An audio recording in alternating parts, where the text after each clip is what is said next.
Good evening, my friends. Today. Can you see that? Wow, that looks. Yeah. So pray for my eye. I'm gonna have to suck it up and go to an urgent care or something tomorrow because I just cannot seem to get whatever's in there out. So no big deal though. But this suffering that I have going on with my eye doesn't have anything to do with the suffering that I'm talking about because I'm suffering right now because I'm pretty sure I wore my safety glasses, but I think that I had saw something and I was like, oh, no big deal. I'll just grind this real quick without my glasses on, and I got plaster and metal flakes in my eye. Anyways, so God's merciful and He's good. But Hebrews 11, I want to talk about just choosing to suffer, and it really is a choice, and it happens when we choose Christ.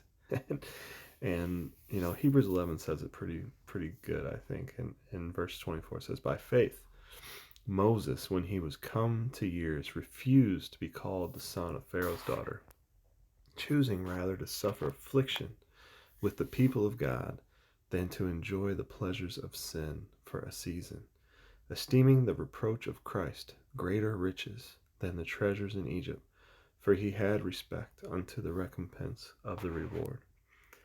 And, you know, the affliction that we choose as Christians, there is a major difference between us and the world.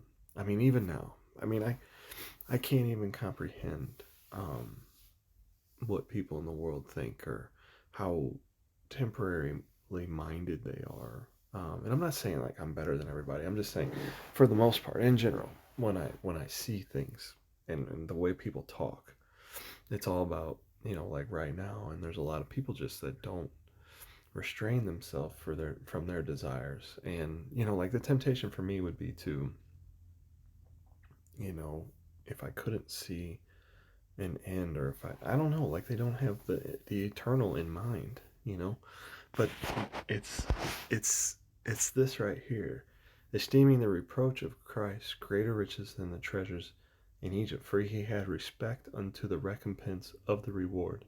Like, you have to have the reward in mind.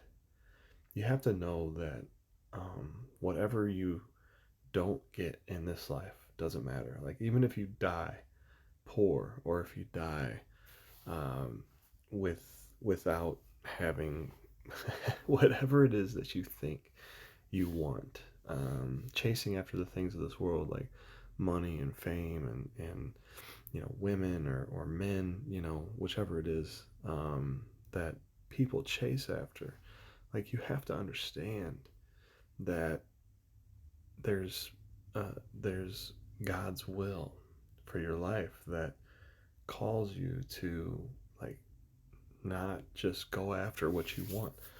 Like, I would love to just stop doing what I'm doing and focus on myself. Like, there's things that I want to do.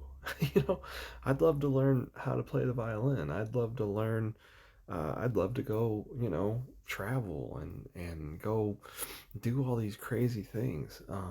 There's things that I would love to do, but I can't do them. You know what I mean? My life is not my own. I've committed it to Christ, and it's called me to, care more for the lives of others than for my own. I can't just live out my life for myself and do me and whatever I desire, and you know stack up money and chase riches and do all the things that I would love to do, if I didn't have this other thing in my mind that says I can't do that, because there's a greater reward if I serve the Lord and I don't chase after those things.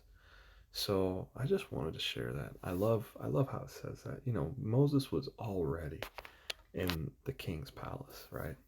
He refused to be called the son of Pharaoh's daughter.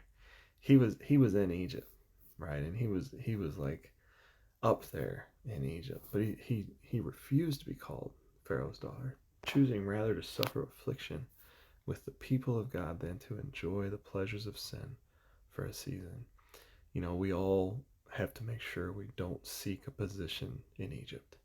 We don't seek to be known and to be famous and to be all these things that the world offers, which are vanity, compared to the reward of suffering, affliction with the people of God in this life.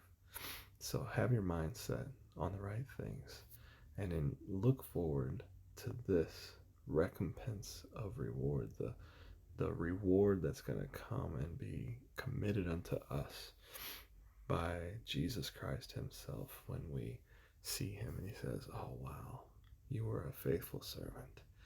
You didn't cave for the temporary pleasures of this world. You committed yourself to gain eternal things. Amen.